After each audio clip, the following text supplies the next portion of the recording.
d'être venus si nombreux à cette session sur le futur de capitalisme.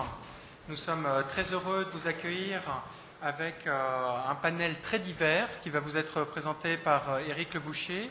J'aimerais, moi, commencer juste par quelques mots d'introduction sur une note un peu optimiste, en se demandant dans quelle mesure le futur du capitalisme pourra être un nouvel esprit du capitalisme vers un capitalisme coopératif. Le capitalisme d'hier était un capitalisme qui insistait surtout sur la compétition. Le capitalisme de demain sera peut-être un capitalisme qui insiste beaucoup plus sur la coopération. Alors j'aimerais juste faire un petit mot vous vous rappelez que pendant toutes les années 80, les années 90, on avait tendance à vraiment promouvoir le culte de la compétitivité, à mettre en avant une opposition entre performance économique et performance sociale. Le capitalisme ne se souciait absolument pas de valeurs morales. Vous connaissez tous la grande phrase de Friedman, la responsabilité sociale de l'entreprise et surtout de faire du profit. Le capitalisme n'était ni moral ni immoral, il était juste amoral. Or, il trouve que cette organisation est à bout de souffle tout d'abord en termes d'organisation économique, d'efficacité économique. Vous avez un vrai épuisement potentiel des performances économiques en se focalisant uniquement sur la compétition. Les nouveaux modèles d'organisation du travail, les nouveaux modèles d'organisation du capitalisme sont des modèles d'organisation beaucoup plus coopérative, à l'instar de Wikipédia ou à l'instar des open software.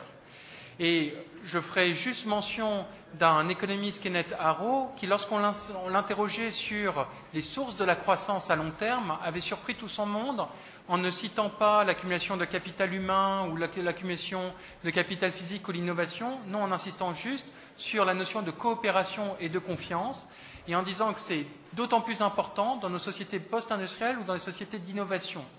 Dit autrement, dans ces sociétés, il est vraiment nécessaire d'avoir des organisations de travail de plus en plus décentralisées, de plus en plus horizontales, pour pouvoir s'adapter en temps continu. Le capitalisme industriel est un capitalisme basé souvent sur des organisations hiérarchiques des entreprises, où vous aviez très peu de complexité sur les produits. Le capitalisme de demain, le capitalisme d'innovation, est un capitalisme qui repose sur une organisation horizontale. Et là, la coopération sera vraiment clé. Les pays qui sont capables d'être à la pointe de l'innovation sont les pays qui ont justement le plus de coopération, le plus de confiance et des qualités de relations sociales les plus abouties au sein de leur entreprise. Et là, on aura certaines interventions qui reprendront ce point. Deuxième temps, c'est d'insister sur le fait que l'organisation habituelle du capitalisme en termes compétitifs est aussi à bout de souffle d'un point de vue de bien-être. On semble avoir perdu cette grande promesse du capitalisme qui était de maximiser les richesses et s'en suivrait une augmentation du bonheur. Vous avez eu un grand paradoxe, une des grandes découvertes des économistes au cours des dernières années, ce qu'on appelle le paradoxe d'Easterlin, sur le fait que malgré la hausse considérable de richesse depuis l'après-guerre, vous n'avez eu aucune augmentation de la satisfaction en termes de bien-être des citoyens. Bien sûr, être riche vous rend un peu plus heureux, d'accord ? Les pays plus riches sont plus heureux que les pays pauvres, mais en revanche, au sein d'un même pays, ou même pour un individu, avoir une grande croissance des richesses n'augmente pas automatiquement votre bien-être. Et une façon de comprendre ce point, c'est de réfléchir sur le fait que ce qui compte n'est pas tant le revenu absolu, mais surtout le revenu relatif et le degré de coopération, la qualité de vos relations avec les autres. Vous connaissez tous cette boutade, le tout n'est pas d'être heureux, encore faut-il que les autres ne le soient pas.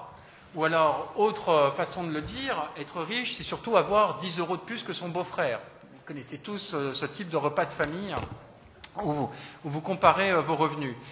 Mais c'est un point essentiel, ce que vous montre l'ensemble des recherches des sciences humaines, c'est que ce qui compte véritablement, c'est le degré, pour expliquer votre niveau de bien-être, ces phénomènes de comparaison sociale et surtout dans quelle mesure vous allez sentir des sentiments de réciprocité, de coopération vis-à-vis des autres. Et justement, et je conclurai là-dessus, il semble qu'on est maintenant dans une nouvelle ère où il sera possible, en se fondant sur des nouveaux modèles collaboratifs qui vont être décrits par les différents intervenants, de pouvoir concilier enfin performance économique et performance sociale, croissance et bien-être. C'est tout le bien qu'on peut souhaiter au futur du capitalisme avec une note optimiste. Voilà, merci.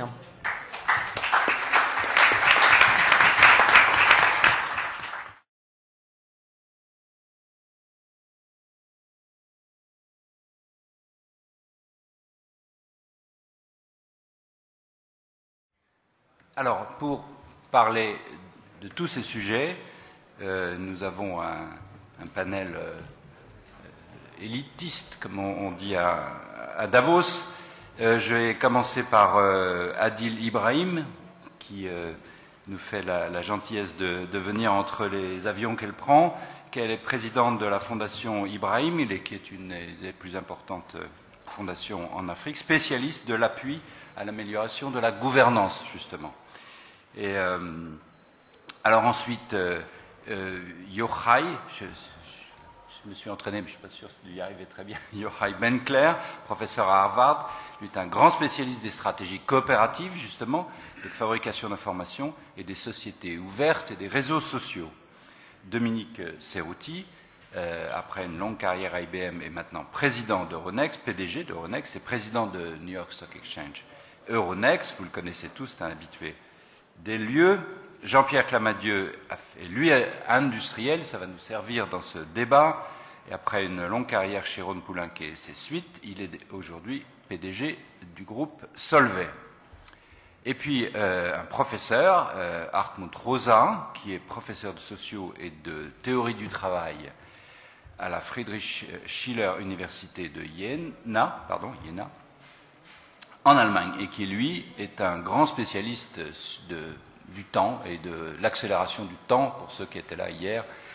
Le débat qui a été ouvert sur est-ce que le temps s'accélère ou pas, nous y mettrons aussi notre petit grain de sel. Alors, chacun des intervenants est limité, comme toujours, à 7 minutes. Yochai, c'est à vous de commencer. Merci sur les stratégies coopératives. Thanks very much. Very happy to be here in this beautiful city at this beautiful time and to speak to you. In 1999, two of the world's leading business economies wrote a book, Information Rules, in which they gave the example of what the future and the disruption would look like. And they gave the example of Britannica, which at the time was a perfect model. $6,000, 32 bound volumes, depending on a well-structured organization, clear incentives, strong property, and a stable model, being disrupted by something completely new called Encarta, which was going to be bundled with Microsoft Windows and exploited all of the efficiencies of digital communications, all of the network effects. It would displace it. And we all know that, in fact, Britannica was forced to go down to $500, then eventually by 2007, $29.95 on a CD. But it wasn't Encarta that disrupted it. If in 2001, when Jimmy Wales put 900 stubs on a website, for which no one is paid to contribute and no one is paid to edit, whose outputs are not owned exclusively as property by anyone, there would have been anyone in this room who predicted that within a decade this would become the foundation of day-to-day knowledge acquisition and the encyclopedia, Wikipedia. He would have been laughed out of the room, and yet it moves. And as it moves, it teaches us something about ourselves, something about our economy, and something about who we are and how we can interact and be innovative. Similarly, in 1995, two groups of engineers thought that the web was the next big thing. And what they needed to do was build a web server software.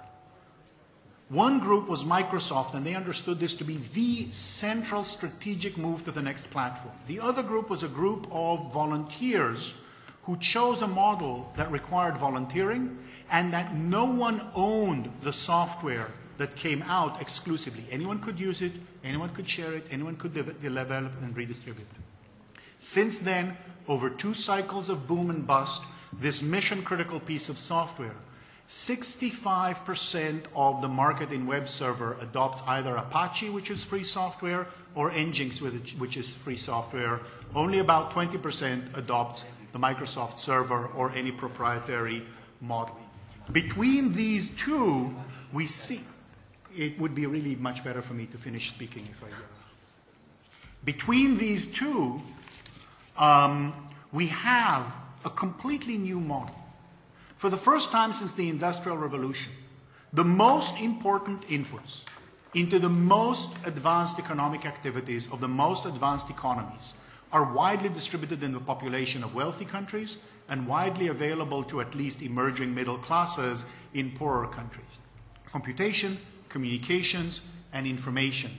All of these are widely distributed in the population. And what we're finding is that social processes, the things we used to do as friends and family, are moving from being important socially but peripheral to capitalism to the very core of what makes for competition, what makes for innovation, what makes for growth, and what makes also on the political side for a much more disruptive, both participatory but unstable political system.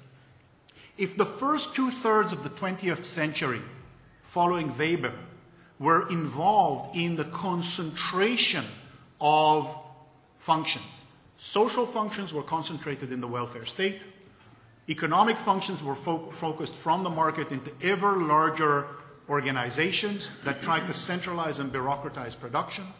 If the 80s and 90s saw the reversal and the move for everything to privatization and trying to place a market on everything, even internal markets within firms, what we have seen in the last 10 years is that what started out as a quirk that almost nobody noticed, like Wikipedia, like free software, has become a solution space for a wide range of problem solving.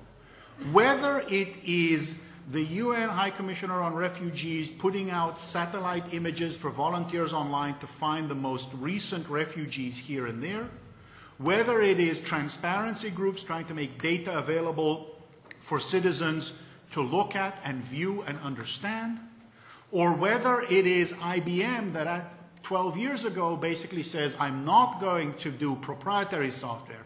I'm going to have my engineers contribute to Linux and Apache and various other web servers, and I'm going to focus on services. We're seeing both competition between new models of networked cooperation and expansion. What we're seeing between these two is essentially in the face of rapidly increasing change and uncertainty, three vectors are changing. The first is that we don't know what needs to be done tomorrow, and we don't know who knows what needs to be done. That makes it very difficult to hire the right person and own the right resources to be able to do the right thing tomorrow. That means we need freedom to operate on the resources as we find them and the people as we find them more than we need appropriability and the ability to make sure that we grab 100% of what we made. And so when companies, when governments, when networked organizations and networked people in cooperation go out into the world and rely on the commons, what they're opting for is freedom to operate, but that undermines the centrality of property and makes commons and sharing more important because of the optionality it opens. The second is that we move from well-understood, crisp incentives that can be done by payment when you know exactly who you want and what you want them to do, to saying, I know I can do this, but then I need different motivations. It's not enough to just say, I'm hiring you, I'm paying you, you do this. So we're moving from a very narrow view of human motivation to just self-interest and just money to a much more diverse view of prosociality, of intrinsic concern, of norm-driven, of morality-driven, not necessarily because we think suddenly it's nice to be that way, but we have run out of the ability to just use crisp incentives. And the third is that we move from clear, well-understood exploration to just open exploration. And these need, because of the uncertainty, we need much greater exploration in commons. Property gets less important. Firms no longer are the right place to put things. We're seeing firms experiment with enormously different ways of breaking their boundaries because they no longer can believe that the best person for the job is working for them. Some are small things like open innovation collaboration across firms. Some are quite radical like Linux and firms participating in Linux. So the boundary of the firm is decentralized, is being broken up so that people and resources can flow to the most important new thing. Property is becoming less important because we need freedom to operate in the commons. And incentives are no longer self-interested, they are more cooperative. If we don't understand these three things, we will not understand the future of capitalism. Thank you.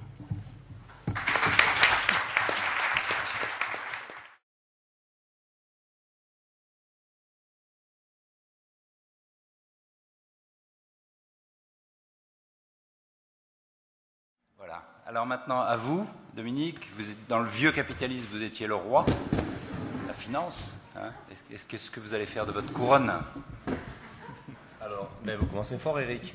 Je vais prendre 1 minute de mes 7 minutes, ce qui est quelque chose de difficile à faire pour moi, pour non pas challenger, mais donner un éclairage très personnel en réponse à votre boutade sur pourquoi on challenge le capitalisme alors qu'on devrait challenger le modèle de société. Je vais revenir tout de suite au sujet. Juste un exemple pour illustrer ce que je veux dire, parce qu'on n'a pas le temps. Vous portez un jean. Je ne sais pas si vous savez que pour faire un jean, il faut 10 mètres cubes, donc 10 000 litres d'eau pour faire un jean. Pour faire un verre de vin, qui a bu un verre de vin hier soir? Bien, 100 litres d'eau. Et qui n'en a bu qu'un seul? Ouais. Et vous devez savoir qu'à côté de ça, il y a 1 milliard d'êtres humains qui n'accèdent pas à l'eau potable pendant qu'on parle. Bon, et donc je suis en train de dire simplement qu'on challenge souvent le capitalisme, qui n'est que l'outil économique qui opérationnalise un modèle de société, et que tant qu'on n'aura pas challengé le modèle de société, on a sans doute du mal à challenger le modèle capitaliste. Et sur votre boutade, où on représente le vieux capitaliste, donc je représente Nice Euronext, qui est un gros groupe boursier, mais grosso modo, 1/3 des échanges de la planète sur les marchés actions passe par nos bourses quelque part sur la planète tous les jours. Et l'ironie, c'est qu'on n'est qu'une bourse, on ne fait rien de particulier, j'en reparlerai, mais pas très longuement. Mais aux US, on est la 3e cible terroriste derrière la Maison-Blanche et le Pentagone, parce que la planète croit que c'est le symbole, comme vous le disiez, du vilain méchant capitaliste, alors qu'en fait, les bourses, comme d'autres opérateurs, et on va se recentrer sur le sujet, ne cherchent qu'à amener des capitaux productifs là où ils doivent être, et je reviens maintenant sur le sujet de Yann, auprès des entreprises et des nouvelles formes d'entreprises pour qu'elles puissent se développer, créer les jobs et soutenir le modèle de société. Voilà. Donc je vais néanmoins être très discipliné et parler donc du capitalisme. Qui s'est adapté au fil des crises depuis des milliers d'années en fonction des évolutions de la société à chaque fois qu'il y a eu un choc, et le capitalisme lui-même est outillé par un certain nombre d'ensembles ou d'outils. Bon, je vais donc parler des marchés financiers qui, nul doute, là maintenant pour être discipliné et aller dans le sens du sujet, qui, nul doute, là je parle des marchés financiers, ont dysfonctionné de manière notable et ont créé une crise dans la crise ces dernières années. Peut-être étiez-vous là l'année dernière et l'année d'avant, où j'ai toujours développé ces thèses-là. Je vais passer juste 30 secondes sur pourquoi ils ont dysfonctionné, avant de dire ce qu'on fait maintenant pour les repositionner au service d'une nouvelle forme de société, d'une nouvelle forme d'entreprise. Ils ont dysfonctionné parce que, à la suite de ce que j'ai dit Yann, on a hérité de 30 décennies d'une vision ultralibérale poussée à l'extrême, représentée typiquement par les anglo-saxons, non pas parce qu'ils sont méchants, mais parce que c'était leur manière de voir les choses, et que grosso modo, on a déstructuré les marchés financiers, les marchés des capitaux, sous le dogme de la libre concurrence, de la recherche du profit, et que ça a créé 3 choses, et je ne serai pas plus long, je vais ensuite prendre 3 minutes sur ce qu'on est en train de faire tous ensemble pour repositionner ça. C'est une opacité absolument galopante dont je vous avais parlé. Je vais juste illustrer ce que je veux dire avec un chiffre. Le marché des dérivés, qui est par nature le marché le plus risqué, parce que c'est là où les risques s'accumulent dans des produits très innovants, structurés, etc., qui représente, je l'avais dit l'année dernière, 600 000 milliards de dollars de contrats ouverts, 10 fois le PIB de la planète. Donc on ne parle pas d'une paille, on parle d'un... C'est là où les subprimes ont créé la crise de 2008. Ce marché des dérivés est à 90% opaque et échappe quasiment à tout contrôle des régulateurs et des gouvernements. On ne sait pas ce qui s'y passe. Alors on y travaille beaucoup. Donc ça, une première pathologie, c'est l'opacité. Une deuxième pathologie, c'est sur le domaine de la concurrence, une surfragmentation des marchés. Je prends un deuxième chiffre pour être très court. En Europe, là je change de classe d'actifs, sur les actions, donc pourriez-vous dire, c'est finalement assez simple, de côté les actions des entreprises, il y a désormais 175 places d'exécution suréquipées de technologies qui travaillent à la microseconde. Pourquoi je raconte ça? Vous prenez le rôle du régulateur ou des gouvernements, dont le job est de faire en sorte que les marchés financiers apportent les capitaux là où ils doivent être apportés, auprès des entreprises qui en ont besoin, parce qu'elles créent des jobs, etc., etc. Eh bien, ils ont 90% qu'ils ne voient pas, parce que c'est dans l'opacité, et dans les 10% qui restent, il y a une surfragmentation qui fait que leur job est incroyablement compliqué et ça crée des catastrophes. Grosso modo, c'est ce qui fait que les marchés, je sursimplifie, ont dysfonctionné notablement, en particulier depuis 2008, et ont failli et n'ont pas su financer l'économie réelle et les nouvelles formes d'économie. Et le dernier point, avant de donner 2 exemples sur ce qui est fait pour réparer ça, dardard, et aller dans le sens d'un meilleur capitalisme avec de meilleurs outils, Tout ce qui s'est passé là, opacité, fragmentation, ça n'a bénéficié, c'est l'air triste ironique, à un oligopole, alors c'est un mot assez fort, mais je crois qu'Alex on peut avoir sous ton livre, de grosso modo quelques grandes banques anglo-saxonnes, qui vont sans doute râler si elles entendent ce que je dis, mais je vais prendre là aussi 2 chiffres. Si vous prenez le fameux marché des dérivés dont j'ai parlé, 600 000 milliards, 10 fois le PIB de la planète, il y a 12 banques qui en contrôlent 82%. Vous allez aux US, qui représentent la plus grosse partie des marchés dérivés, il y a 5 banques qui ont accumulé 95% du risque de ces marchés sur leur balance sheet. Et vous voyez donc qu'on est en plus en train de créer des bombes à retardement si un jour on a un autre problème comme le subprime, parce qu'elles sont systémiques et on replongera. Alors, ça, c'est ce qui s'est passé. J'ai passé quelques minutes pour l'expliquer parce que si on ne comprend pas ça. Donc, qu'est-ce qu'on est en train de faire? Il y a plusieurs aspects qui sont faits. Je vais en toucher un en particulier. En conclusion, il y a bien entendu des mesures budgétaires, de politique monétaire pour essayer de booster l'économie pendant que les marchés se remettent d'aplomb. Il y a bien entendu d'énormes travaux de régulation qui sont faits et aux US et en Europe pour essayer de réparer ça, c'est-à-dire arrêter l'opacité, réduire la fragmentation. Et le but, c'est de repositionner les marchés et leurs acteurs, nous en sommes un, beaucoup plus près de l'économie réelle, et en particulier des entreprises qui sont le futur de demain, les nouvelles formes d'entreprises. Je vais donner 2 exemples. On a créé récemment, alors c'est pas pour parler de nous, mais c'est pour vous montrer quel type de contraintes les opérateurs traditionnels, le vieux capitalisme, intègrent pour pouvoir faire un meilleur job. Il y a un sujet critique, vous le savez, c'est le financement des PME actuellement. 23 millions de PME en Europe, elles ont créé 80% de l'emploi ces 20 dernières années. 80% de l'emploi a été créé par ces 23 millions de PME en Europe. Elles se financent à 92% par des crédits bancaires, 7% par du private equity et 1 seul % simplement par les marchés parce que c'est trop difficile pour elles pour y aller. Et vous voyez qu'avec la pression qu'il y a sur les crédits bancaires, si on n'arrive pas à ouvrir les marchés financiers, le marché des capitaux et les bourses aux PME, qui ont créé 80% des jobs, il n'y a aucune chance qu'on relance la machine et qu'on ait le modèle de société qu'on veut. Donc l'exemple sur l'aspect collaboratif, c'est que nous avons créé une filiale très récemment qui s'appelle Internext, mais peu importe. Et au lieu de la créer par nous-mêmes, on a associé dans la gouvernance, donc au niveau du board, des acteurs qui sont en fait capables de travailler ensemble. Donc ce sont des émetteurs, des patrons de PME ou leurs représentants, comme Jean-François Roubaud, le patron de CGPME, des private equity qui typiquement peuvent investir, alors qu'on les voyait par moments comme concurrents de ce que les bourses font, des investisseurs, des intermédiaires qui sont les gens qui opèrent sur les marchés boursiers, pour que cette gouvernance soit collaborative et puisse faire notre travail et aider les PME à accéder enfin au marché des capitaux pour pouvoir se financer, alors que traditionnellement, je vous disais, elles n'ont pas pu le faire. 1 seul % de leur financement vient des marchés de capitaux. Voilà. Donc ça, c'est le genre d'initiative, en plus de la régulation, ou des politiques monétaires et budgétaires qui sont en train d'être mises en place. Ça va prendre beaucoup de temps, mais on porte beaucoup d'espoir sur ce sujet. Un autre exemple, j'en aurais terminé, il y a un secteur qui boom et qui est très particulier, qu'on appelle chez nous life science, donc les sciences de la vie, biotech, biomed, qui sont des sociétés qui ont besoin de beaucoup de capitaux pour se développer, qui sont le futur, pour donner un autre exemple de demain. Elles présentent une particularité lorsqu'elles veulent lever ces capitaux, c'est qu'en général, elles n'ont pratiquement pas de revenus, quasiment zéro. En général, elles savent ce qu'elles vont faire, mais elles ont un business model qui est prometteur, et elles ont en général un profit qui est négatif. Donc vous imaginez que pour lever des capitaux dans ces conditions-là, c'est pour elles un challenge. Eh bien, on y travaille, nous, depuis des années. Euronext a la meilleure part de marché sur le financement de ces biotech dans le monde boursier. 70% des introductions ont été faites sur nos marchés. Et comment on l'a fait? C'est pas nous simplement, c'est qu'on a créé une communauté autour de ces sociétés de biotech, biomed, qui fait que ça enrichit l'expertise, la visibilité, l'analyse financière qui éclaire les investisseurs, qui du coup pèsent en permanence leur risque par rapport à leur retour potentiel. Et c'est cette communauté, par opposition à nous tout seuls ou une biotech tout seul, qui fait que lorsqu'on les regroupe tout ensemble et qu'il y a des gens qui y travaillent, qui comprennent leur modèle, pourquoi c'est prometteur, pourquoi c'est la société de demain, qui finissent par pouvoir lever des capitaux parce que des investisseurs disent « Ah, j'ai compris, elle n'est pas seule, elle est entourée, c'est un secteur positif, oui elle n'a pas de revenus, oui elle a un profit négatif, mais demain elle créera des emplois et demain c'est le futur, donc je mets mes investissements là-dessus. » Donc voilà, très rapidement brossé, les pathologies de ce qui s'est passé et les quelques exemples de collaboration très prometteuses sous une régulation qui est en train d'être réparée, même si ça prend du temps, dont on peut penser que ça permettra au capitalisme, comme il l'a fait au travers des siècles, de se repositionner et de faire son job pour financer la société. Merci beaucoup.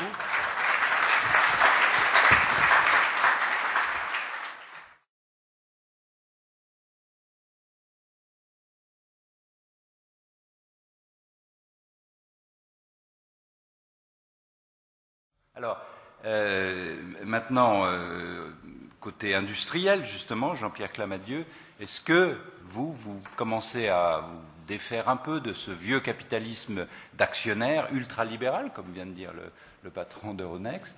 Et est-ce que vous pouvez avoir des relations un peu plus larges sur le shareholder capitalisme Oui, voilà. Mon challenge, je suis désolé, j'ai pas chanté hier soir, mais j'ai presque perdu ma voix. Donc mon challenge, ça va pas être de ne pas dépasser 7 minutes, ça va être d'être capable, de parler pendant 7 minutes sans que ma voix ne disparaisse. Non, moi, je viens toujours à Aix avec beaucoup de plaisir, et quand je me retrouve dans un panel comme celui-ci avec beaucoup d'universitaires, d'intellectuels qui réfléchissent à ce qui se passe avec nous, je pense que ma seule valeur ajoutée, c'est simplement un témoignage d'entrepreneurs au quotidien. Et depuis quelques années que j'ai l'occasion d'exercer des responsabilités de direction dans des grands groupes, ce qui me frappe, c'est le décalage entre une image un peu caricaturale du capitalisme qui n'aurait comme seule vocation que de chercher l'intérêt de ses actionnaires et la réalité de la vie d'un dirigeant qui, au contraire, est de chercher en permanence des équilibres entre ce qu'on appelle les parties prenantes. Et je trouve qu'aujourd'hui, le rôle d'une équipe de direction dans un groupe, c'est bien ça, c'est de trouver le moyen d'aligner les intérêts d'un certain nombre de parties prenantes dans lesquelles nos actionnaires, bien sûr, desquels nos actionnaires font bien sûr partie, aux côtés de nos salariés, nos clients, nos fournisseurs, les communautés dans lesquelles nous opérons nos sites, et puis l'environnement au sens le plus large. Et la petite expérience que je voudrais partager avec vous, elle est liée à la transition que j'ai vécue il y a quelque temps, en passant d'une entreprise comme Rhodia, qui est une entreprise qui était une entreprise cotée avec beaucoup d'actionnaires financiers, à une époque d'ailleurs des actionnaires financiers plutôt de très court terme, ceux qui faisaient les transactions qu'évoquait Dominique Charotti il y a quelques instants, à une situation plus originale d'un groupe qui est parmi les grands de la chimie mondiale, 13 milliards d'euros de chiffre d'affaires, qui est né il y a 150 ans, on fête notre anniversaire cette année, mais qui est contrôlé depuis 150 ans par 2 ou 3 000 personnes qui sont les descendants des 5 fondateurs. Ernest Solvay et les 4 business angels qui, en 1860 et quelques, l'ont financé pour lui permettre de démarrer ce projet. Et donc on est une société qui est à la fois une société de capitalisme familial. Aujourd'hui, ses descendants détiennent à peu près 30% du capital de la société, donc en position de contrôle de fait. Et puis pour le reste, nous sommes bien sûr cotés. Et ce qui m'a frappé en prenant ces fonctions et en échangeant avec le conseil d'administration pour essayer de comprendre ce qu'ils attendaient de moi. Ils ont bien sûr exprimé une vision, d'abord à très long terme. On veut que cette société se développe et être capable, dans 10 ou 20 ans, de transmettre à nos enfants un patrimoine qui aura fructifié. Ils m'ont bien sûr rappelé qu'ils souhaitaient avoir tous les ans un dividende, ce qui est assez légitime, mais ce qui est important dans une structure capitalistique de ce type-là. Mais le troisième commentaire qu'ils m'ont fait qui était intéressant, c'est de dire Solvay, c'est pas juste le nom de la société que vous allez diriger, c'est notre nom à nous. Ce qui est d'ailleurs pas tout à fait vrai, puisqu'ils ont des patronymes qui, évidemment, au fil des générations, sont un petit peu diversifiés. Mais ce nom, on veut en être fiers. Et ça nous conduit à vous demander de gérer ce groupe en ayant en tête le fait que notre histoire, et l'histoire de Solvay en Belgique, j'ai oublié de le dire, pardon, ce groupe est d'origine belge, il a son siège aujourd'hui à Bruxelles. Solvay en Belgique, et pour ceux qui connaissent la ville, ça évoque probablement quelque chose, une grande école de commerce, une bibliothèque, et puis pas mal d'événements dans la vie sociale et économique belge ces 150 dernières années, dans lequel Solvay a montré le cap. Première société d'assurance mutuelle, le développement des congés payés un petit peu avant que ça ne devienne la norme. Donc le groupe a toujours eu cette vision que le projet ne pouvait pas simplement être un projet capitalistique au sens étroit du mot, mais au contraire un projet dans lequel on cherchait effectivement à aligner l'intérêt des parties prenantes. Et c'est ce qu'on essaie de faire au quotidien, et on le fait avec 2 angles sur lesquels je vais passer rapidement. Le premier, c'est comment mobiliser nos équipes en interne autour de cette nécessité de rechercher un équilibre entre les parties prenantes. Et là, nous avons, comme on est ingénieur, on aime bien développer des processus, des référentiels, et on a effectivement développé un référentiel très simple qu'on appelle Solvay Way, The Way We Do Business, qui est pour nous une manière d'aider nos équipes à comprendre comment elles opèrent, comment elles se positionnent vis-à-vis de nos parties prenantes, et qui sont les 5 parties prenantes classiques du développement durable. L'intérêt d'une approche comme celle-ci, c'est qu'elle est extrêmement décentralisée et qu'elle permet effectivement à chacune de nos équipes sur nos sites de se demander comment est-ce qu'on se conduit vis-à-vis de nos salariés, comment est-ce qu'on se conduit vis-à-vis de nos fournisseurs, comment est-ce qu'on se conduit vis-à-vis des collectivités sur le territoire desquelles on opère, avec des questions simples posées qui se traduisent par une notation et qui permet à chacune de ces équipes, et à nouveau c'est un dispositif très décentralisé, l'enjeu n'est pas pour le CEO d'avoir une espèce de reporting détaillé de ce qui se passe partout, c'est pour chaque équipe de savoir là où elle doit progresser. Et les situations sont très diverses. Sur certains de nos sites, l'enjeu c'est effectivement les relations sociales. Sur d'autres, l'enjeu c'est qui nous fournit et quel est l'impact de l'activité de nos fournisseurs sur l'environnement. Si on a une activité dans une zone dans laquelle l'eau est rare, quel est notre prélèvement d'eau sur l'environnement et qu'est-ce qu'on lui rend. Donc un travail très concret de terrain qui permet effectivement à nos équipes de comprendre comment elles se positionnent et de faire en sorte que la dynamique dans laquelle ces équipes s'engagent, c'est pas juste de maximiser le résultat économique, même si c'est bien sûr un sujet important, mais c'est de comprendre comment cet équilibre peut se construire. Et je dois dire que c'est un outil de mobilisation de nos collaborateurs qui est particulièrement important et un outil de dialogue avec ces différentes parties prenantes qui est important aussi. Quand on est un groupe de chimie, on achète beaucoup de produits à d'autres groupes de chimie. Dans certains pays, c'est relativement simple. Dans d'autres, ça nous conduit à nous interroger sur les pratiques de nos fournisseurs et pas les interroger sous forme de sanctions, mais les interroger sous forme de comment est-ce qu'on peut les aider eux-mêmes à développer ce type d'approche. Deuxième volet important pour nous, c'est l'externe. Parce que c'est une chose que de développer ces pratiques tout seul et de se dire qu'on est très bon. Ce que je ne dis pas d'ailleurs, je ne vous présente pas un modèle idéal, je vous présente simplement une expérience en marche que je trouve assez motivante et intéressante, mais qui est évidemment pas un modèle parfait. Et donc pour nous, le fait de pouvoir communiquer de manière structurée avec l'extérieur sur ces différentes démarches est très important. Et le fait de pouvoir se faire challenger par d'autres l'est également. On travaille beaucoup aujourd'hui sur le développement de ce qu'on appelle le reporting intégré, qui est un concept qui s'est développé dans différents pays du monde, qui intéresse un certain nombre des émetteurs qui sont les clients de NizeroNext, et dans lequel nous cherchons à présenter une vision de l'entreprise qui soit pas simplement une vision financière, mais une vision qui essaie de couvrir de manière beaucoup plus large l'ensemble de nos activités et qui reflète la manière dont nous nous conduisons avec ces parties prenantes. Et donc, reporting intégré, c'est une démarche qui débute, ça fait quelques années qu'on la conduit, mais je pense qu'aujourd'hui, on cherche encore quelle est la manière relativement simple et pragmatique de présenter cette vision complète de l'activité de l'entreprise. Et puis, on accepte bien sûr le challenge d'autres parties prenantes. Alors, certaines sont organisées pour ça, je pense aux agences de notation financière.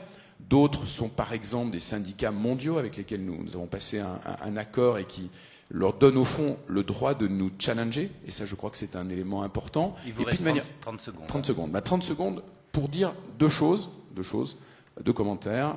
Un, le temps, puisque c'est ce dont on parle aujourd'hui. C'est vrai que c'est un sujet d'attention. Le temps du monde financier, c'est le trimestre aujourd'hui. Le temps des pratiques et des politiques que je développe, c'est probablement pas le siècle. Mais en tout cas, c'est une durée qui va bien au-delà. Et effectivement, pour nous, c'est une réflexion. Quand j'entends le patron d'Unilever dire aujourd'hui, je veux renoncer au reporting trimestriel et je veux vraiment engager ma société, engager une communication dans laquelle les points de rendez-vous sont plus espacés pour permettre une vraie réflexion sur le long terme, c'est important. Et dernier point, 10 secondes. Attention à la réglementation dans ce domaine. Je participe à beaucoup d'instances en France dans lesquelles on s'interroge autour de ces pratiques de responsabilité sociale de l'entreprise. C'est souvent le chapeau sous lequel on les met et on a immédiatement une réaction qui est de vouloir légiférer, qui est de vouloir créer des contraintes, des obligations. Je crois qu'on est dans une démarche qui doit se développer dans un environnement qui est celui de la soft law. Et je crois que c'est en développant ce type de pratiques dans un certain nombre d'entreprises et en cherchant ensuite à les étendre qu'on sera le plus efficace. Merci.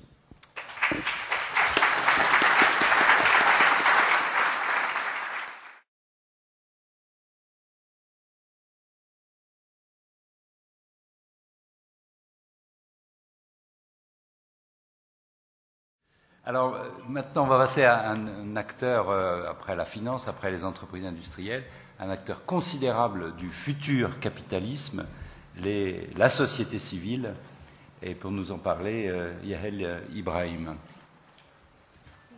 Un micro, oui. Thank you very much. So let me begin by disagreeing with one theme that I've heard emerging about less competition. I'm not convinced we have enough competition, and I don't think that you could really characterize the capitalist system that we see around us and that we've seen really fail billions of people around the world as being too competitive. I would say if you look at the number of subsidies, the number of tariffs, the number of market distortions that benefit some countries and some sectors over others, I'd say that's not fair competition. And coming from a global south perspective, I think what we need is fair competition. I think we need capitalism to be driven by innovation, hard work, competition. It shouldn't be that because from this, I mean, let me give you an example. What do we have in Africa? We have a lot of people and we have a lot of land. So we should be the agricultural producers for the world. There is a common agricultural policy in Europe that makes it impossible for us to compete. So are we talking about a capitalism that's too competitive or insufficiently competitive? So that would be my departure point, sorry. And let me say, this isn't a moral argument. This is an argument about shared interest. So if we start with Africa, our demographics are unique. We have 1 billion people and the average age of an African is 19 years old. We have 500 million Africans under the age of 20.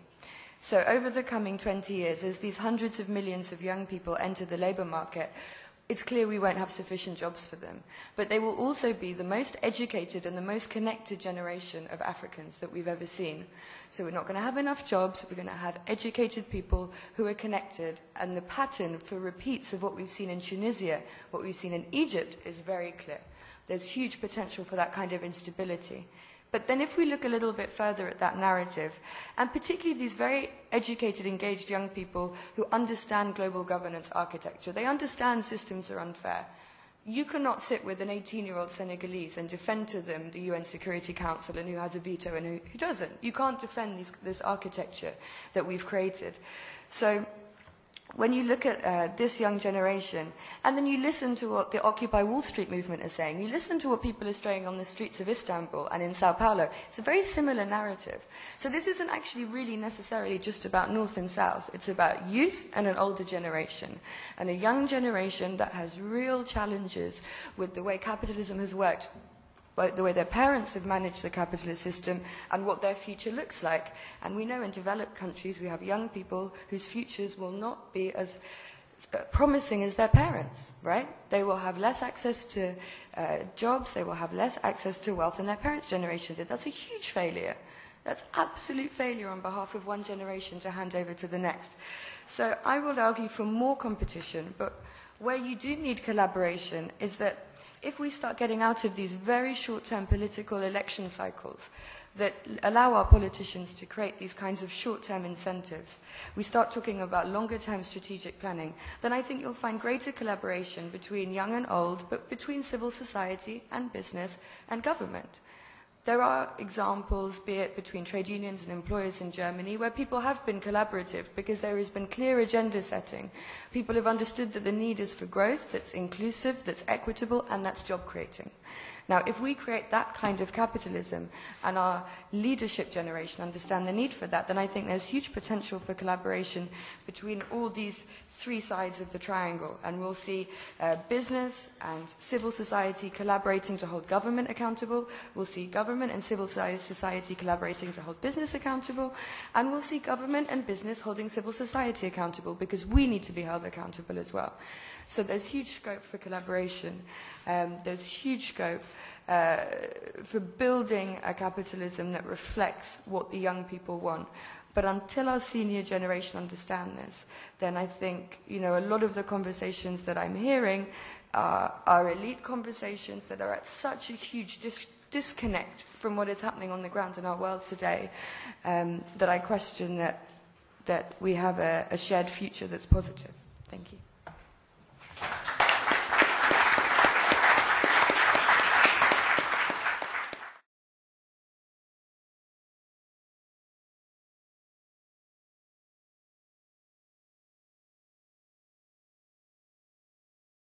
Alors nous avons avec nous un spécialiste du temps, pas de la température, du temps qui coule. Est-ce que le temps s'accélère finalement? Quel est le jeu, le rapport entre le nouveau capitalisme et l'accélération du temps? Ok, so merci beaucoup. Je suis très heureux d'être ici avec vous ce matin et très honoré, mais je suis très désolé de ne pas être capable à parler en français parce que j'ai seulement 7 minutes et ça veut dire qu'il me faut parler très vitement, très rapidement et je ne peux pas faire ça en français. Mais j'ai fait des PowerPoint, des slides et ce sont en français. Peut-être ça veut aider vous. Merci beaucoup. Oui. So you can put in the complete slides always. I've animated them. Just press. Yes. Okay. Okay. So you can go to the next slide. Yes, and put it down the whole slide. Okay. So what I want to so my claim is first. I have 4 claims. The first is that capitalism is not just market society or market economies, right? My colleagues often say that capitalism, there is no capitalism. There's different ways of market economies. But I think it is very important to see that, it's very important to see that on the one hand, for one thing, of course, capitalism is a particular connection between market economy and the state. The state has always played a very important role in providing the infrastructures of the economy, but also doing education and so on. But the second point, which is more important for what I want to say today, is point B, that there is a permanent accumulation of capital. That's an idea which sociologists always had, not just Karl Marx, but also Max Weber.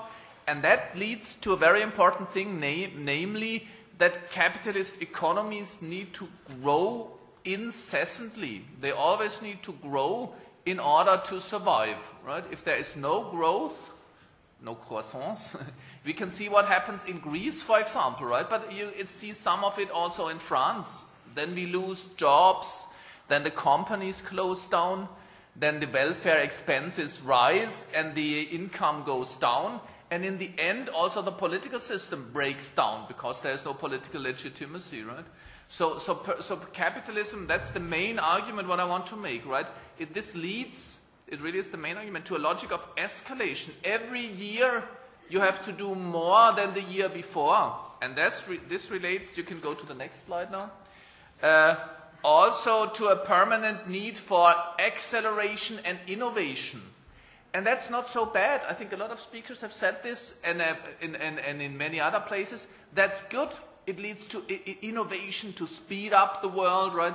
And to grow. It's the idea of overcoming scarcity. That's not bad. But the problem is, we need to have all of this, right?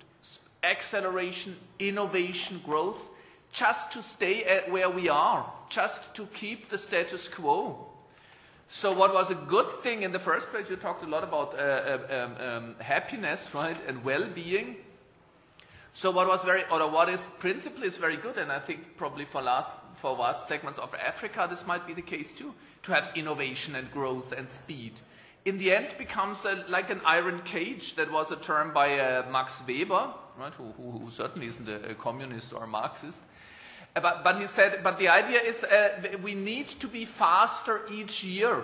We need to have a higher output each year. We need to become more and more innovative just to stay where we are.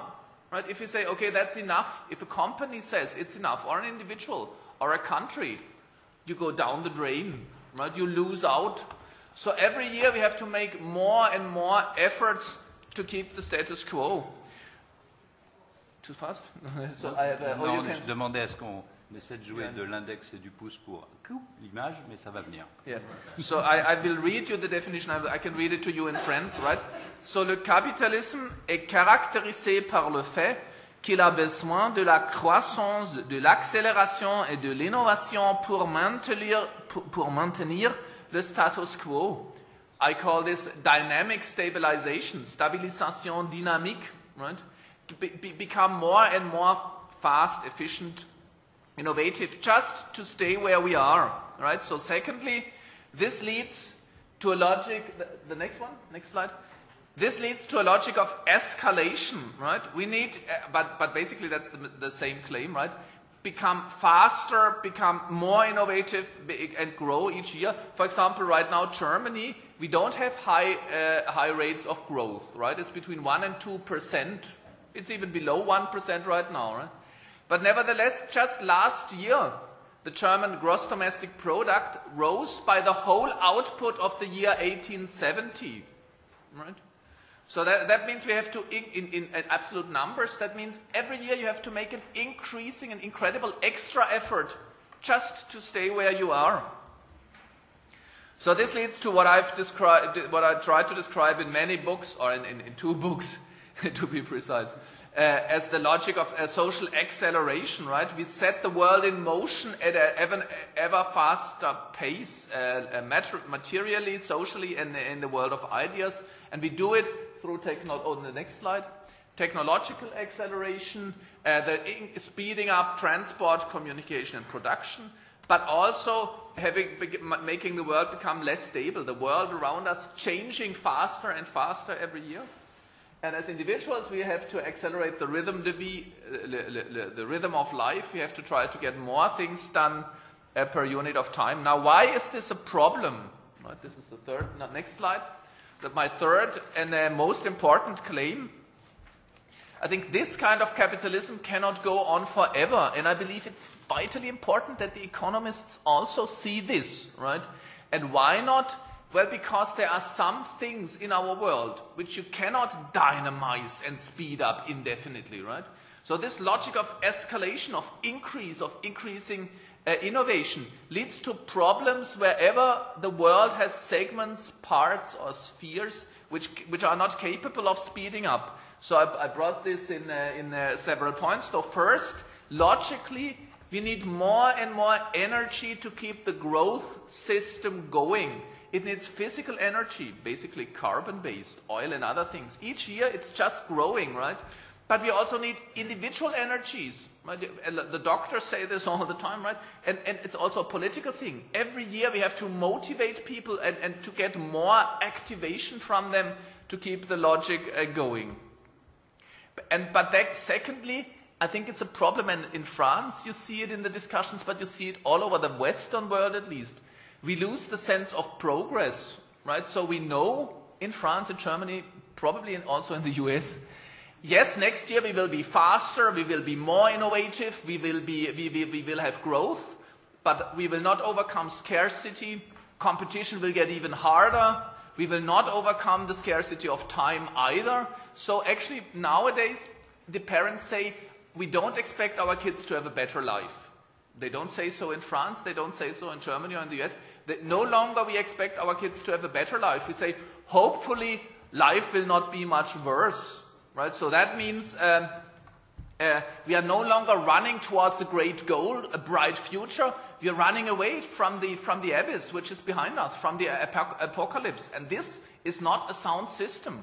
And I find it very important in such a context, economic rencontre, that we take this in mind at least. And then there are 3 crises, which you probably can't read because it's below. Oh, you can read the first of it, right? There are 3 crises of desynchronization. For one thing, the environment is not fast enough, right? You can cut down rainforests, that's not a problem. It's only a problem if you do it too quickly. And it's not a problem that we fish the oceans. We've always done this. But it's going to be a problem if you fish it too fast for nature to reproduce. And it's the same with all the material resources and also with the toxic waste. Secondly, there is the crisis of desynchronization with our human bodies and psyches. Right? The burnout rates, the rates of depression really increase all over the world. Right? And also in Korea and in China and in Latin America. Our souls, if you like these old-fashioned terms, cannot be flexible and innovative and creative and fast indefinitely. So I would really say in this respect, either we come to control the system, or we have to go beyond humanity. We have to go beyond what we are right now, beyond our psyche, beyond our bodies, and beyond sociality as we know it today. Maybe, this is the transhumanist project. Maybe that's the way to go. When I listen to the economists, I think, okay, that's where we're going. They want more competition, more speed, more growth, more innovation. Okay, let's forget about humanity as we are. I mean, we are not so great, so maybe that's a good idea. And finally, there is also a political crisis. Democracy is a time-consuming process. Right? The logic of democracy is that you have to formulate arguments and to come up and to enter deliberation and to come up with a consensus. And this takes time, right? It actually slows down if the world becomes more complex and more dynamic and more pluralistic. So you see it with the financial crisis. I'm surprised I still have time, but I do. Yeah, okay, okay. I'll be done soon. So democracy is in fact rather slowing down, and when you look at the financial crisis, right, this time is not given to politics, and this creates a lot of frustration. The political system in France, in Germany, in Turkey, in Brazil, as you talked about, and in the United States, I think is in a loss of confidence. I describe this as alienation, because people no longer think or feel that it's politics, democracy, which is the tool with which we shape our world. We've lost this tool because it's too slow. So either we slow down or we should give up democracy. Maybe the Chinese have the better model. Let's forget about democracy and speed up. And but I don't want to take this route. So I think, and this is what we are working on in Jena, let's come up with the next slide, with a new form of capitalism, which is a market economy. Why not? Which is beyond dynamic stabilization. This means it's a market economy that, of course, sometimes innovates and grows and speeds up. Certainly, if people don't have access to water or to food and to clothes, so we need growth, and we need innovation in medicine, and we also need innovation in green technologies. So I'm not saying let's never accelerate, grow, or innovate, but we should not need to grow, accelerate, and innovate just to keep everything as it is. That's an irrational, idiotic system. So let's move beyond capitalism. So what I really want to say is, that's the final point here. What we need is a market economy which is not stabilizing itself through growth and acceleration and innovation. And I'm not sure whether we should still call this capitalism, but that's the future I hope for. Actually, I hope for all of us. Thank you very much for your time.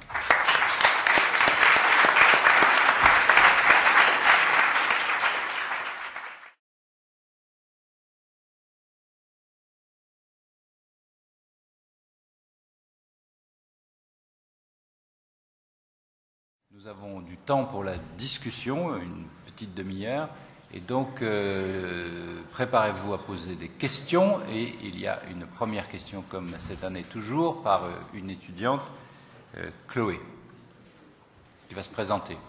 Bonjour, Chloé Templier, je suis élève ingénieur à l'École centrale de Lille. On a parlé dans cette session de nouveaux modèles collaboratifs. On est de plus en plus reliés aux autres. On travaille ensemble sous forme de projets dans les entreprises où les maîtres mots sont l'équipe, le groupe, le collectif. On a même transformé nos milieux de travail, les open space. Donc ma question est la suivante. N'en oublie-t-on pas de laisser de la place et peut-être et surtout du temps à l'individu et à l'individualité, peut-être en particulier pour ceux qui n'ont pas besoin de la stimulation d'un groupe pour être productifs et créatifs. Merci. Qui veut répondre à ça? Yochai? You want to answer? Sure. Yeah, please. Thanks for that question. I think one of the false premises is that collaboration requires submerging the individual in the collective. I think one of the things that we're seeing, let me look at it from the perspective of someone who looks at networked collaboration.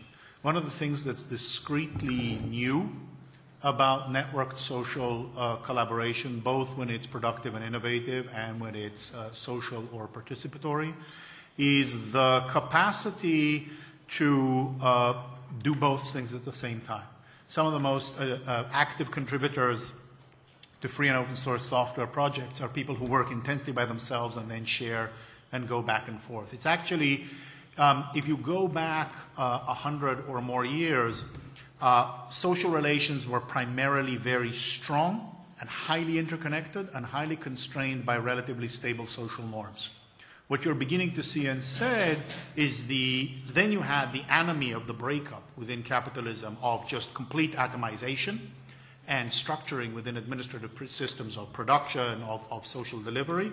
And what you're seeing now, I think, is the development of networks of loosely coupled individuals.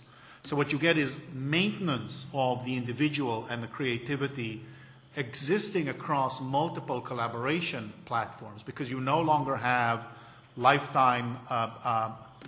These are all also challenges, not only promises. This is one of the complexities. If the firm becomes much looser, so that you're likely to collaborate with somebody from a different firm, but also somebody from a university, and also somebody who's just collaborating online on an open source program. Your loyalties are not always to a single firm, not always to a single social group, not always to a single organization, but rather people weave together collaborative lives across multiple systems. In the best case, this allows both for unique individualism that allows you to be creative contra a social pressure, but also the ability to coordinate. But I don't think this is at all a given. I think one of the things that your question raises is the degree to which these collaborative or cooperative models are potentially both liberating and productive, but also constraining and all-consuming. The difference between participation in a large crowd, a crowd and a mob is not entirely clear. And at the moment at which the individual gets squashed in the rush of the crowd, you lose that. I think as a matter of business people trying to build this is a major challenge for how to design these collaborative networks in a way that retains the individuality and the commonality. In the context of political movements, it's the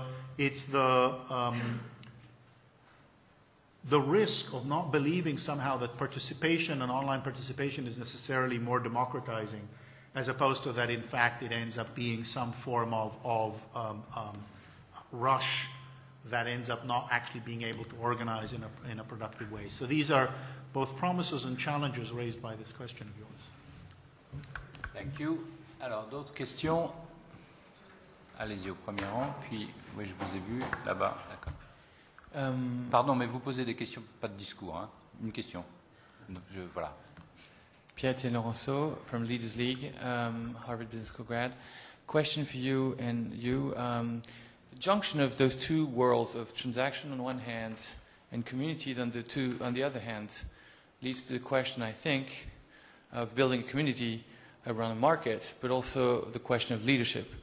So may I have your token on great leadership? Thank you.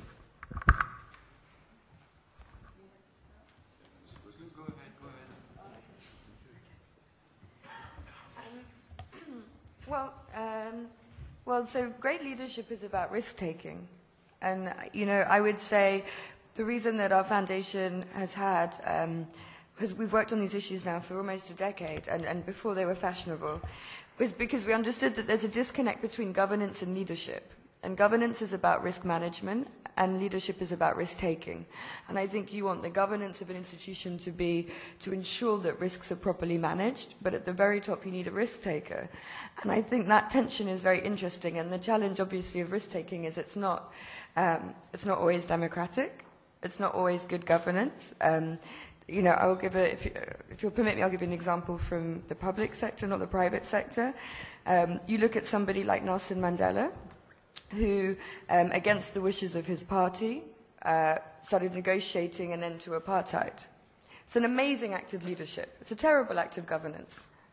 You know, so, and then the converse, you have someone like Thabo Mbeki, who refuses to accept that there's a link between HIV and AIDS, right? And the Lancet says 1/3 people died consequently. Now, that was risk-taking, but he was wrong. You know, and so history will judge him for that. So I think it's this really interesting tension. And yes, great leadership is not always democratic. And obviously the challenge is that the only judge is history. So that would be my... Thank you. Allez-y, monsieur, oui. Bonjour, Jalil Bouzidi, économiste. Question rapide, est-ce que vous ne pensez pas que le problème majeur du capitalisme est dans la recherche On n'est pas plutôt dans la recherche de rente de situation et de maximisation de ces rentes qui s'accélèrent peut-être. Et une illustration qui est passée assez inaperçue, c'est Thomson Reuters qui vend à des traders haute fréquence, 2 secondes avant tout le monde, des informations stratégiques, notamment des indices de confiance de l'Université du Michigan. Merci. Dominique va vous répondre. Oui, en fait, c'est un grand sujet parce que vous touchez plusieurs sujets. L'anecdote est exacte, mais par rapport à ce que je disais, elle est en tout cas encadrée par une meilleure régulation. Donc c'est un accès non discriminatoire à des données de marché qui sont nécessaires pour pas que une des parties ait un avantage, pour simplifier la question. Donc ça c'est juste une anecdote qui illustre les dérives qu'il peut y avoir dans la recherche du profit par un individu. Donc ce qui est sûr, c'est que ce dont on a discuté ce matin, c'est que le capitalisme, qui est sans doute le meilleur système qu'on ait trouvé pour outiller la société telle qu'on la connaît, c'était mon point ce matin, est certainement pas exempt de défauts. Et s'il y a une dérive potentielle, on le sait tous, c'est la répartition inégale de richesse et cette course vers toujours plus de profit. Churchill disait néanmoins que si le capitalisme a un défaut qui est la répartition inégale de richesse, le socialisme, ça engage que Churchill, a un autre défaut qui est la répartition égale de la misère. Bon, donc juste pour illustrer le point un petit peu difficile. Bon bref, donc du coup c'est tout ce dont on parle ce matin sur le point que vous faites sur les marchés financiers.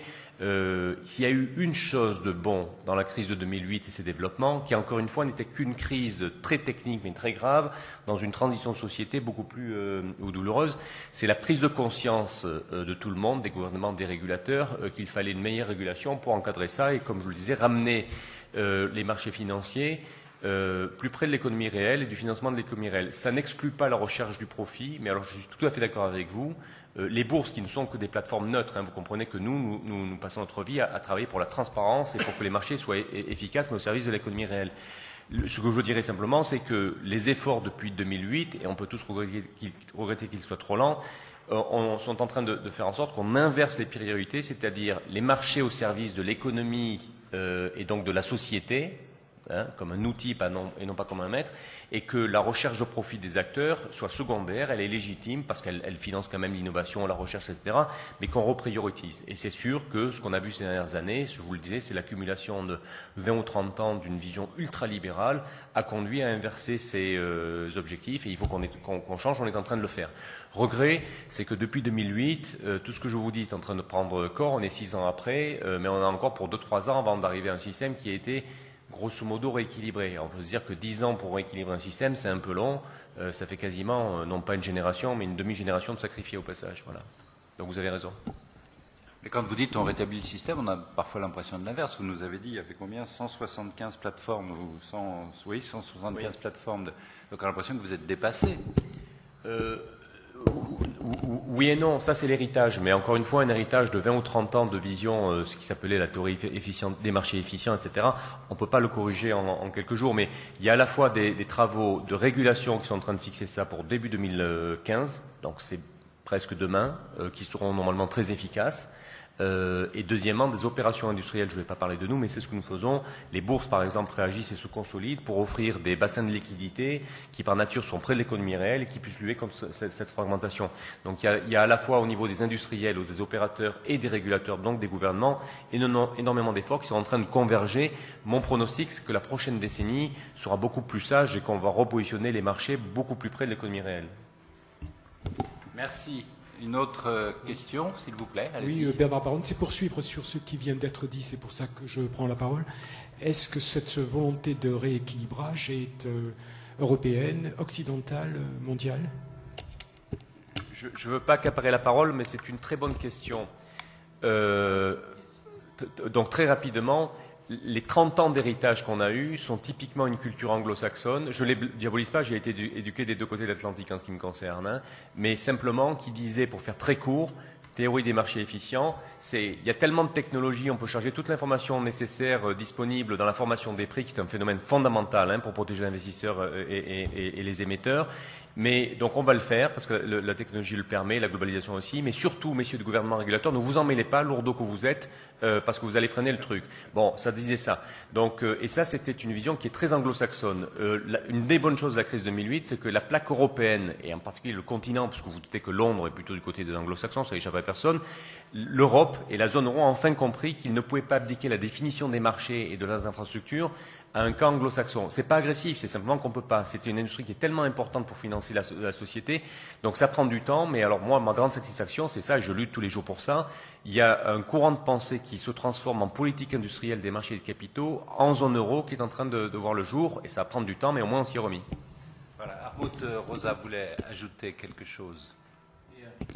Yeah. Yes, I just wanted to say what you are talking about and describing this the loss of fit between the financial markets and the real economy clearly is one instance of desynchronization, right? Because the financial markets could move indefinitely fast, yes. and they could even they are too fast for human beings, right? A lot of transactions are done by computer algorithms, as we know, and they even the computers interpret political messages. So politicians try to frame their political decisions with keywords which the computers can interpret then. And this is just total nuts, if you ask me. So I think I really can't see how you can say that the financial markets try to serve the interests of societies or of politics. It's the other way around. Politicians try to serve the needs for the financial markets, and I don't see these re-regulations right now. I even think that's the difference between leadership. I mean, one thing is how to play the rules efficiently, and we had great heroes of how they know how to play the rules of the financial markets and make huge profits of it, right?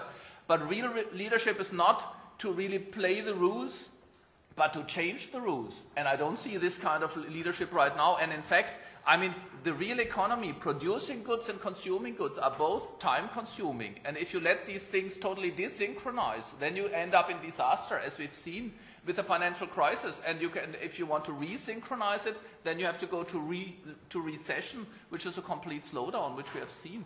And then I would kind of, I'm done in a second, but I would disagree with you that I think it's a problem of collective leadership, that we think the only alternative to this totally irrational financial market system is state socialism. Then, of course, everyone says, oh no, we don't want state socialism, that's inefficient, so let's forget about it. But there are certainly many, many things in between, and we have to look for those, I would say. Yeah. Good answer. Alors, madame, une autre question? S'il y en a d'autres dans la salle, veuillez lever le bras, qu'on vous repère, s'il vous plaît. D'accord. Merci. Je suis une journaliste du Maroc. Ma question porte sur une des caractéristiques reconnues au capitalisme, le libéralisme. D'après vos interventions, le libéralisme est quand même un peu remis en question. Ce que dit M. Cerruti sur la réorientation des financements, le fait les politiques expansionnistes des banques centrales le montrent aussi, les réglementations. Est-ce que ça sera un bienfait pour le capitalisme futur? Est-ce que quelqu'un veut... Yes? Rosa? Non? Allez-y, Dominique. Je ne veux pas accaparer la parole. Vous êtes sur un très bon point. Il faut, je pense, moi, du libéralisme, et il faut que ce soit des règles de marché bien équilibrées qui définissent comment ça se passe. Ce que je pointais, ce que vous pointez, c'est ce que j'appelle de l'ultralibéralisme. Donc, pour faire très court, je pense qu'on est en train de retrouver la balance. J'ai compris ce que disait Hartmut, mais je vois moi ce qui est en train de se passer après des catastrophes depuis 2008. Je vois les énormes travaux. On est à un point d'inflexion. Je suis plus optimiste que ce que je l'étais ces 2 dernières années sur le fait qu'on rebâtira ça et trouvera un bon équilibre. Ça prend beaucoup de temps, c'est la frustration de tout le monde. Donc les gens qui ne sont pas dans les marchés financiers le voient pas arriver, mais c'est en train d'arriver. Mais ça va prendre encore, je disais, 5 ans. Donc il aura fallu une décennie pour essayer de réinstaller quelque chose d'à peu près équilibré et de bouger d'un ultralibéralisme, qui était aussi votre question, qui avait inversé les priorités, qui a éloigné les marchés financiers. C'est le point d'Hartmut qui les a désynchronisés du monde réel, de la société réelle et des vrais besoins de financement. Et on est en train d'essayer de les repositionner. Il y a beaucoup de gens qui travaillent. Le G20, tous les régulateurs, les pays, les banques centrales, les opérateurs. Donc il y a quand même beaucoup d'acteurs. Et puis il y a d'ailleurs même les acteurs qui étaient du côté pas très sympa, c'est-à-dire c'était l'oligopole de grandes banques anglo-saxonnes, qui a pour partie compris, c'est pas encore fait, que s'ils ne jouent pas le jeu, ça ne va pas le faire. Donc tout ça va bouger d'un ultralibéralisme à un libéralisme qui est, de mon point de vue, sain. Mais ça n'engage que moi. Jean-Pierre, vous vouliez ajouter quelque chose sur le libéralisme et qu'est-ce qui reste de la concurrence? puisque vous m'y invitez. Non, mais c'est plutôt une réaction par rapport à un commentaire tout à l'heure sur le capitalisme créant des rentes de situation. Je crois qu'elles sont de moins en moins pérennes, ces rentes. Ce qu'on cherche surtout à créer, c'est des avantages compétitifs. Et comme mon voisin l'a dit tout à l'heure, l'accélération, non pas du temps, mais des processus, fait qu'effectivement, cet avantage compétitif, on se bat tous les jours pour le construire, le garder, mais face à des concurrents qui vont eux aussi très très vite. Donc je ne suis pas trop inquiet d'un phénomène dans lequel on verrait se constituer de telles rondes de situation. Et je reviens juste un mot sur le leadership, puisque vous me posiez la question tout à l'heure. Pour moi, alors dans mon rôle de dirigeant d'entreprise, et qui est bien sûr différent de ce qu'on évoquait tout à l'heure sur l'aspect plutôt politique du leadership, pour moi c'est assez simple, c'est de construire une vision et d'aligner effectivement les parties prenantes autour de cette vision. Et on les aligne d'autant mieux que dans la construction de la vision, on a compris qu'il était nécessaire de rechercher un équilibre. Mais au fond, quand je regarde mon agenda, je passe beaucoup de temps à rencontrer beaucoup de gens en interne et en externe pour essayer d'aligner effectivement les énergies autour d'une vision qui est celle du développement de mon entreprise. Merci. Hartmut, vous vouliez ajouter un mot? Yeah, actually, I want to challenge the notion of liberalism. I want to know who is free, right? Liberalism is the idea of being liber, and that means being free. And I think free markets do not necessarily lead to free people, right? In the logic of what my neighbor was saying right now, because if it's true that it means more competition, it means that each year people have to, and all of you are in responsible positions, right? And you feel it in your lives. It means to work even harder, to put even more energy into this logic of competition. And if you have a perfect market, it means if you make a single mistake or if you take a break for a day or two, then you're out of the business by tomorrow, right? So that's so-called liberalism in the market sphere, but that's not liberalism for human beings. It limits its spheres, the autonomy capitalism has created. So I don't want to say capitalism is all bad, but I want to say that we somehow have to find political ways of re-regulating things that give us the space and that give us the opportunity to really enjoy the great benefits we create. Attendez, Yochai avait, pardon. I think the technical term for this is the fetishism of commodities. It's competition. I mean, we can't even enjoy the commodities. There may be a bit of a translation problem in the terms liberalism. In the sense that I think at its core, and this I agree, at its core, it's a question of understanding the freedom of the individual along many dimensions. And one of them is the economic dimension. But that's only one of them. And what we've seen over the last 150 years or so is that the wrong kind of liberalism, the laissez-faire liberalism, is too dehumanizing. And we've tried and experimented with all sorts of systems ranging from those that completely abandoned individual freedom to those that continued to try to moderate. The problem, and this is something that I think is important for this room to listen, is the challenge that Ms. Ibrahim put on the table, which is generational. And whether or not the particular way in which we've balanced freedom in the economic realm with growth, stability, a decent human life that a human being would want to live, is actually able to be translated to a next generation. Because if it isn't, then all of these systems fall. If you're looking at Africa and you're looking at where in which these systems, if you have a Chinese system of sustained growth but no political freedom, if you have an American system with very high growth, the illusion of participation, but essentially a fairly strong oligarchy of control, the European system that separates technocracy from actual democracy and has different forms of illusion of democracy, which of these ends up being the actual model that we have, is the question on the table. And that's the question of the future of capitalism, the future of liberalism, not how to make more money. Thank you. Dominique, la question de Madame a soulevé beaucoup. Très rapidement, parce que c'est une question centrale. Le libéralisme, dans un système économique, si on met deux mots simples, c'est la liberté et la rationalité des acteurs économiques. Bien. L'ultralibéralisme, c'est quand cette rationalité, cette liberté déconne et qu'ils sont en train de faire des choses parce que trop libres et devenant irrationnels, qui se retournent contre la société, parce qu'il faut comprendre encore une fois que le système économique n'a que pour but de soutenir la société. Donc la différence que je faisais entre ultralibéralisme et libéralisme, c'est de retrouver un libéralisme qui laisse les acteurs libres et rationnels pour qu'ils le soient dans une logique qui est le système économique sert la société. Vous voyez la nuance, donc on ne peut pas développer. Donc je ne suggérerais pas du tout que la seule alternative soit du socialisme, c'est qu'il y a un libéralisme adapté à ce que la société veut que les acteurs rationnels et libres fassent. Ben, comme dans une démocratie, on a tous une liberté, ben, elle est quand même encadrée et ça nous conduit du coup à une certaine rationalité pour nous comporter dans la société de telle manière que ça se passe de manière harmonieuse. Donc voilà ce qu'on est en train d'essayer de régler. Merci beaucoup. Encore une question ou deux. Professeur Gérard Slama, le Figaro, Sciences Po Paris, maintenant il faut préciser, et je me réjouis d'ailleurs que les Sciences Po de province s'organisent comme ils le font. Et je voudrais juste vous poser une question qui est que j'étais très passionné par votre débat, c'était une chance d'avoir des intervenants tels que vous, parce que, au fond, chacun a parlé du point de vue de sa culture. Et c'est le mot que j'ai pas entendu.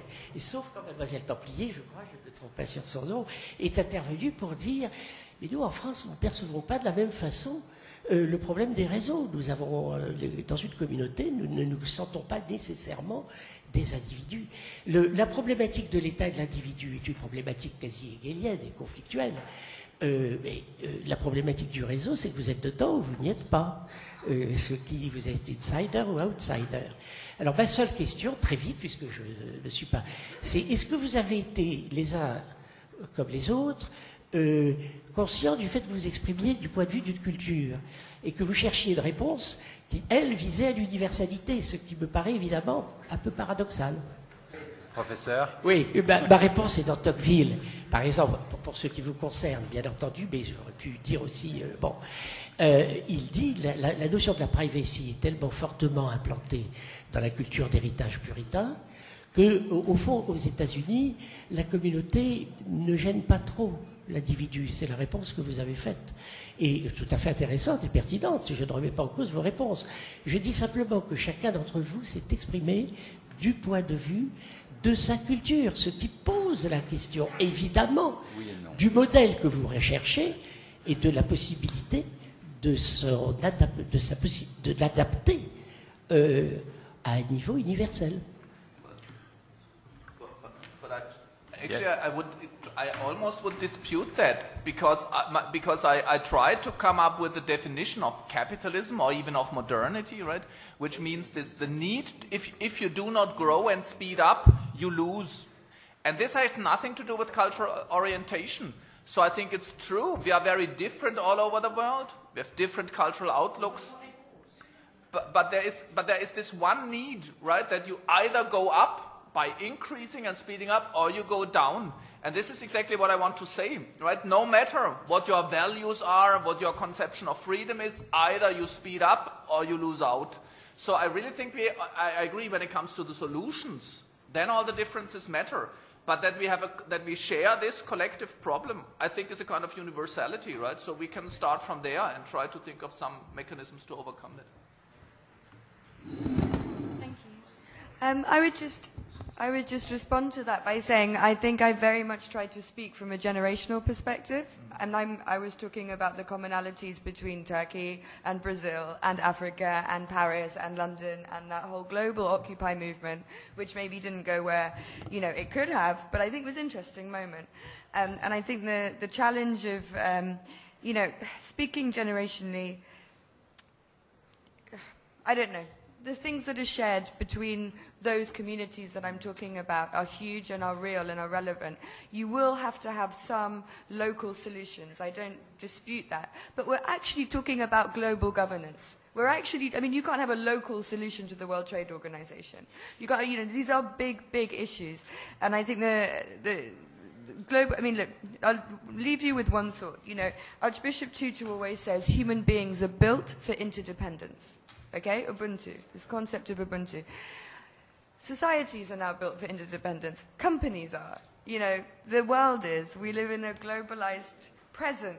That means we really can't think in terms of how am I going to solve the new capitalism as an African. I'm a Sudanese, currently living in New York with a British passport. What's my local solution? Right? So, yes, and I think we can try, and I think if we particularly take this generational paradigm, because it's what matters at this moment, I guarantee the members of your family, my age, have more in common with me than they do with you. Same the world over.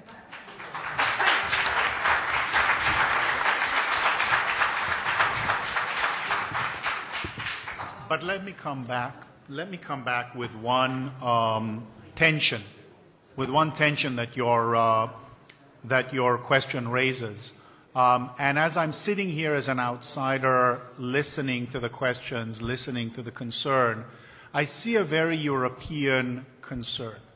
It's a concern with stabilization in the face of instability. And it's a concern, perhaps it's not only generational, but even the sense that the next generation will have in mind. Certainly in your presentation, it's concerned with stabilization. Is stabilization a plausible answer for Africa?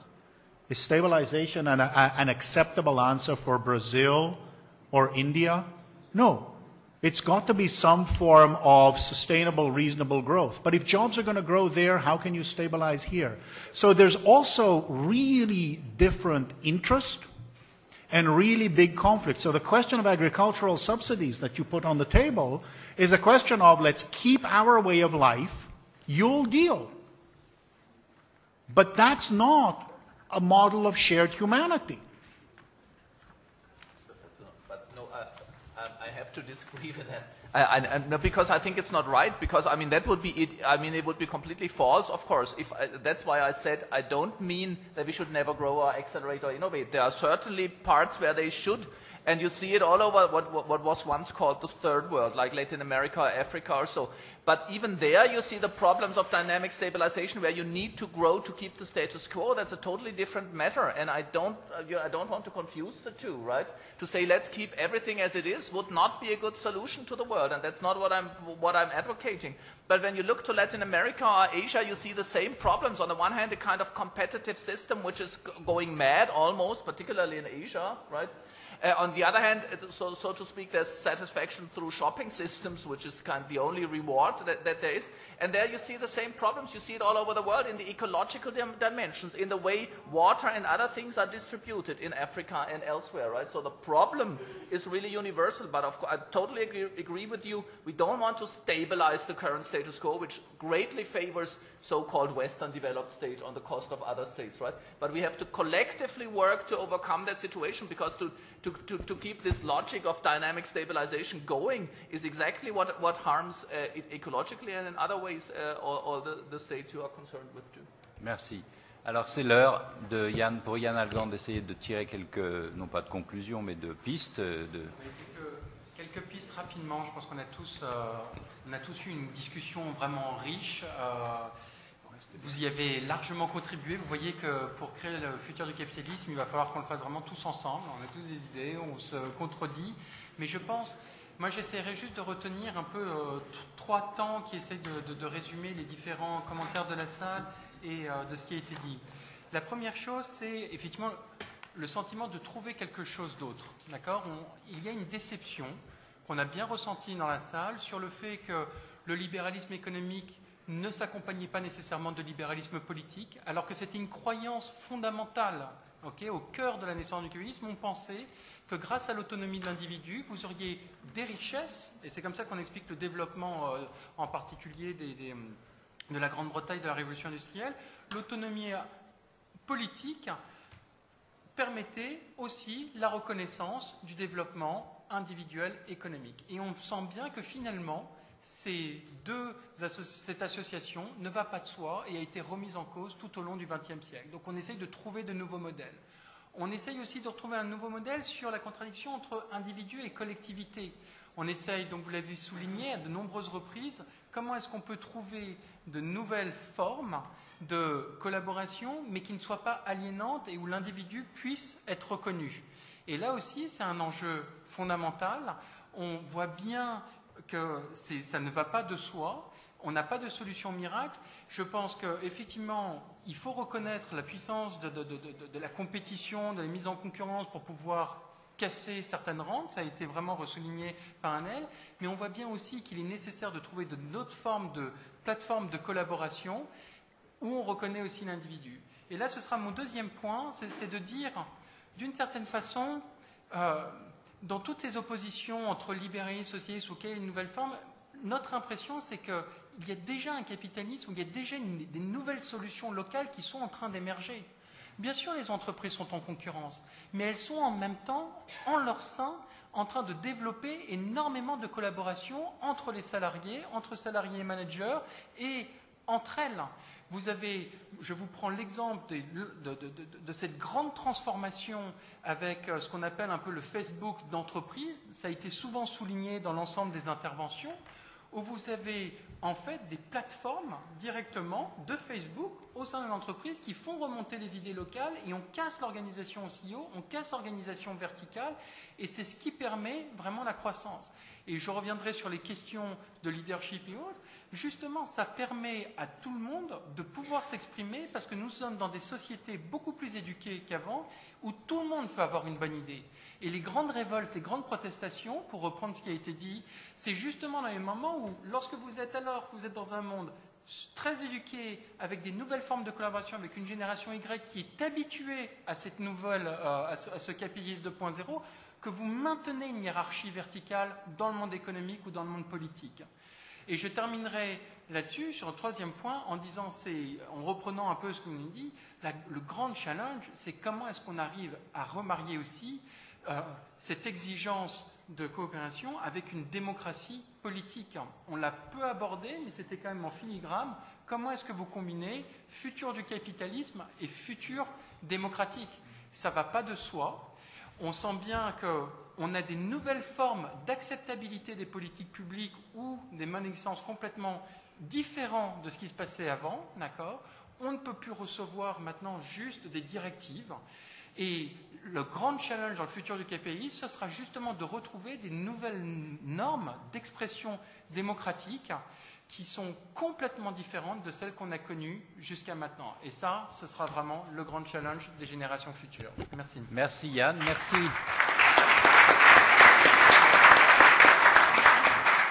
Merci à vous tous.